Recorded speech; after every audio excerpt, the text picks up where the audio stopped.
Oui, on peut en rire. Et on ne s'en prive pas. Entre deux vérités qui fâchent, un rire qui déstabilise. Marc Boilard, c'est du sérieux. C'est le tour de Geneviève Quentin, présidente et directrice générale d'Alliance de l'industrie touristique du Québec. Bonjour Geneviève. Bonjour. Ça va bien? Ça va très bien vous-même. Bon, absolument. Geneviève, ce matin, gros article dans le Journal de Montréal sur une campagne publicitaire qui a lieu dans le nord-est des États-Unis, donc on souligne Boston, New Hampshire, Vermont, etc., pour attirer les touristes pendant l'hiver.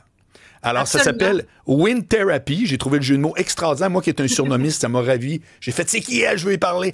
Mais c'est vraiment bon. Non, mais Wind Therapy, c'est super brillant. Qui a trouvé ça? Ah, c'est l'équipe. En fait, moi, je suis juste la PDG de l'organisation, donc c'est mon équipe de créatifs avec Cossette. C'est l'agence Cossette qui est notre agence de publicité. Donc, on a travaillé ce concept-là depuis quand même plusieurs mois. Belle réflexion sur comment positionner l'hiver auprès des Américains, mais de manière plus ludique. Parce qu'à chaque année, on va faire des campagnes au niveau inspirationnel, je dirais. Et là, cette année, on se disait, on change un peu le mindset. On y va avec quelque chose de ludique. Et oui, le jeu de mots Wind Therapy, c'est vraiment extraordinaire. Puis aussi toute la manière dont on l'amène, c'est la posologie et tout ça. Donc, non, c'est très bon. Maintenant, moi, j'ai une question par rapport à tout ce qui est pub touristique. Ouais. Parce qu'il y en a partout. Hein? Moi, j'ai vécu un an à Paris en 2009, puis j'ai vu une des publicités les plus spectaculaires faites par peut-être ton organisation. C'était un abribus, puis il y avait deux vitres, tu sais, comme, mettons, un mini-aquarium, là, si on veut. Là, c'était pas juste une vitre, mais c'était deux vitres avec un espace entre les deux. Puis il y avait de la fausse neige avec deux vraies raquettes en bois. Qui invitait d'aller au Canada. Je trouvais ça vraiment spectaculaire. Comment tu fais pour mesurer le retour? Comment tu fais pour savoir que ça... Ben, en fait, on voit la progression. Ce qui est le plus difficile, c'est de pas le voir en direct. Par contre, ce que je dirais, c'est que quand, par exemple, cet hiver, on a vu que là, tu sais, que ça commence, les Américains avaient diminué leur présence au Québec. On s'est dit comment on s'assure de leur parler pour leur dire que le taux de change est intéressant, puis pour leur dire qu'ils sont les bienvenus. On a vu la pub des Cantons de l'Est, Touristes Cantons de l'Est avec comme Hug It Out, qui a vraiment bien fonctionné. Donc nous, on a pris cette pub-là, on s'est collé dessus puis on a mis Bonjour Québec, puis on s'est assuré de le faire plus à l'échelle provinciale. Ce qui fait qu'on a prolongé, on a augmenté l'audience qui pouvait être faite. Alors, c'est sûr qu'on a, puis là, on a vu que que l'été avait été quand même sauvé. Là, on sait que les Américains avaient diminué d'à peu près 8% là, au total de janvier à septembre. Mais cet été, on a été quand même flat à Montréal, puis on a vu des augmentations dans certaines régions du Québec. Donc, ça fonctionne. On est capable, avec l'agilité, de le voir. Par contre, c'est sûr que souvent, c'est un an après que là, on va voir l'augmentation de la dépense touristique. Tu sais, les Américains, c'est 2,3 milliards de dépenses touristiques annuellement. Donc, c'est un marché qui est majeur. Pour le Québec? Pour le Québec. Pour le Québec uniquement.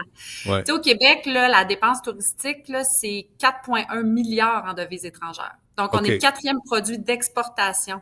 Après l'aluminium, l'aéronautique puis les minerais de fer.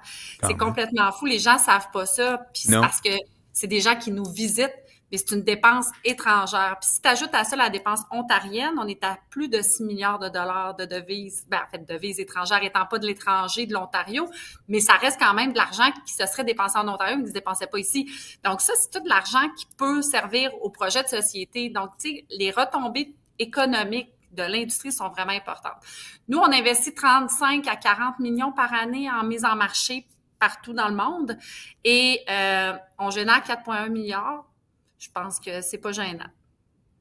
Ouais, ben tu peux pas faire une équation de chacune de tes campagnes parce que là, sinon, tu ferais des conférences de publicité partout dans le monde. Moi, je te le dis. Non, mais ça, c'est sûr. Mais tu sais, quand tu dis quand même, aujourd'hui, on est en gros congrès pour 3 jours de l'industrie touristique, puis la gang de Destination Canada qui fait la même chose que nous, marketing, mais au niveau du Canada, on disait que pour chaque dollar dépensé, c'est 24 $ qui est généré en retombées économiques. Donc, c'est vraiment important. Qu'est-ce qu'ils aiment faire, les Américains? Non, je comprends. Qu'est-ce qu'ils aiment faire, les Américains? Grosso modo, y a-tu des tendances? C'est cette gang-là là, du Nord-Est, là, ils vont où? Ils font quoi? En fait, c'est des gens qui aiment vraiment le charme européen. Fait que oui, on parle de l'hiver, mais on parle aussi de l'hiver dans son charme européen. Tu sais, les Américains, là, ils ont pas beaucoup de semaines de vacances. C'est du 2 semaines en moyenne. Ils ont 5 heures de route à faire pour venir au Québec en auto ou en avion au plus tard, au plus long. pas de décalage horaire, un taux de change qui est abordable par rapport à l'euro. Donc, et on parle français. Fait que ça les charme quand même, ça. Alors, de venir faire des activités qui, des fois, ils ont ces activités-là quand même aux États-Unis. Ouais, du ski, il s'en fait, là. Exact, il s'en fait. Sauf que c'est sûr que je pense que géographiquement parlant, de plus en plus, le Québec, au niveau du positionnement, est avantagé parce que nos conditions d'enneigement sont excellentes par rapport au sud, puis par rapport à bien des endroits dans le monde. Alors, je pense qu'on va pouvoir vraiment cibler notamment là-dessus. La motoneige est ultra populaire également pour les Américains. Ah ouais? Vraiment, ouais. Mais ils vont où? Dans Charlevoix ou Charlevoix, la Côte-Nord, le Saguenay-Lac-Saint-Jean. Oui, ils vont faire de la motoneige dans les régions plus éloignées. Donc, voilà. Oui, Mme Quentin, on sait qu'il y a quand même des tensions politiques là, le Canada, le Québec, les États-Unis. Là. Je pense aux Québécois, Québécoises qui nous écoutent présentement, qui pourraient côtoyer des touristes américains. Comment on les perçoit? Est-ce qu'il y a des tensions? Comment on devrait les accueillir? Comment est-ce qu'on deal avec ça présentement? J'aime vraiment la question parce que quand tout ça a commencé, au mois de janvier, février, avec la frustration des Québécois envers le gouvernement américain, on avait sondé les Québécois. C'est rare qu'on s'occupe des Québécois comme tel, mais on avait sondé les Québécois pour savoir est-ce que vous avez l'intention d'aller aux États-Unis cette année, puis est-ce que si vous avez l'intention d'aller aux États-Unis, est-ce que vous allez annuler votre voyage? Puis là, je parle pas de vacances estivales ou de vraiment un voyage de foot, les vacances de Pâques, par exemple. Bon. Et 50% des Québécois il y avait 50% des Québécois qui disaient vouloir aller aux États-Unis, puis de ça, il y a 50% qui disaient qu'ils allaient annuler leur voyage ou qu'ils l'avaient déjà annulé. Et on a vu que ça s'est concrétisé parce qu'il y a quand même 35% des gens qui sont pas allés aux États-Unis. Donc, oui, la tension est palpable, mais à ce moment-là, quand on a fait ce sondage-là, moi, je le disais très haut et fort, puis on a vraiment travaillé là-dessus, puis c'est un peu ça, là, l'idée de la pub des Cantons de l'Est, come hug it out, c'est-à-dire qu'il faut qu'ils sachent qu'ils sont les bienvenus, parce qu'on peut bien parler de taux de change, mais s'ils se sentent pas en sécurité, s'ils pensent qu'on va les recevoir avec une brique puis un fanal, c'est sûr que ça sera pas le fun. Fait il faut répéter le message, donc on le répète dans des grandes campagnes comme un Winter Happy un peu ludique. Mais après ça, il faut vraiment décliner sur les différentes plateformes puis leur rappeler, puis entretenir les communautés. S'ils posent des questions sur nos sites, sur nos réseaux sociaux et tout ça, il faut vraiment entretenir cette communauté-là. Mais c'est sûr que ça pourrait être dramatique. Quelqu'un qui réagit vraiment mal à une voiture américaine, par exemple, ou qui traite mal un Américain, puis là, ça fait le tour du monde. C'est fini.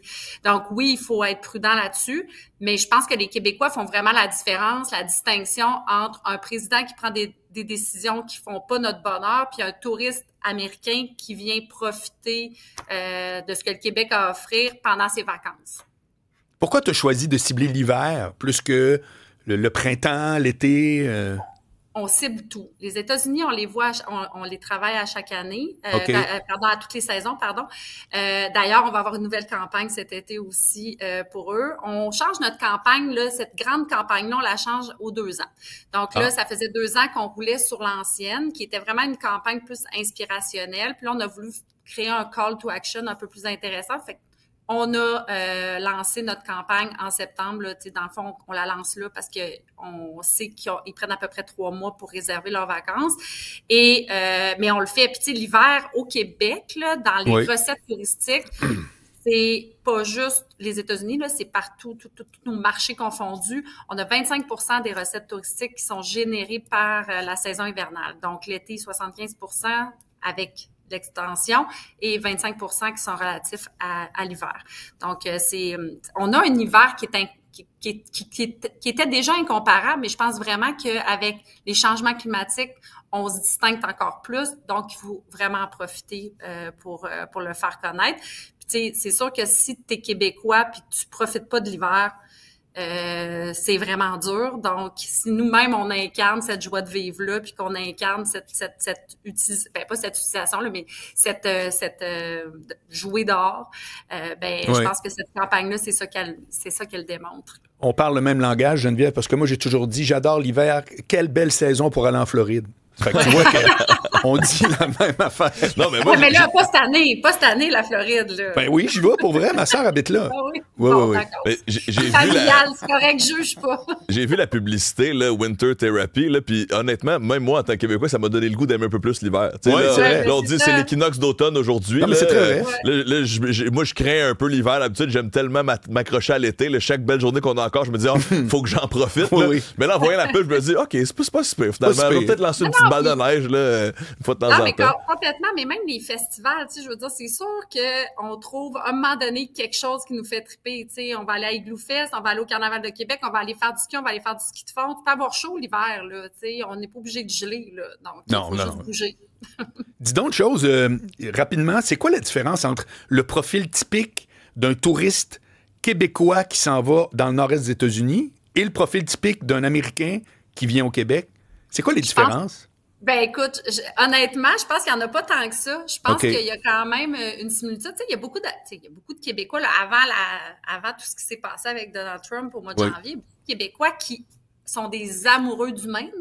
Ben Je veux dire, combien de personnes vous disent que ils ont cette année annulé leur voyage familial classique de 30 ans parce qu'ils voulaient pas aller aux États-Unis parce qu'ils se sentaient mal. Bon, donc il y a vraiment une similitude, puis c'est un marché qu'on apprécie aussi, tu sais, justement l'équipe des cantons de l'Est, puisqu'avec l'Alliance, on travaille avec les 50 partenaires régionaux. On a 21 régions touristiques au Québec, là. Puis dans les cantons de l'Est, tu sais, c'est très, très limitrophe, là. Ils travaillent beaucoup d'offensives ensemble. Alors, ça fait très mal aux États-Unis, mais on a des similitudes comme potentiellement touristes dans ces régions-là. Alors, puis bon, c'est sûr que l'été avec le Maine, il y a la mer qu'on n'a pas nécessairement ici, mais on a des lacs puis on a de la pêche, ce qui est comme bien le fun aussi. Geneviève Quentin, présidente directrice générale d'Alliance de l'industrie touristique du Québec. À très bientôt. Bon, ça rentre sur une carte d'affaires en plus. C'est hot, surtout que des cartes d'affaires, on n'en distribue plus, on envoie des emails. Salut, hein, à la prochaine. Bye, merci. Bye. Merci.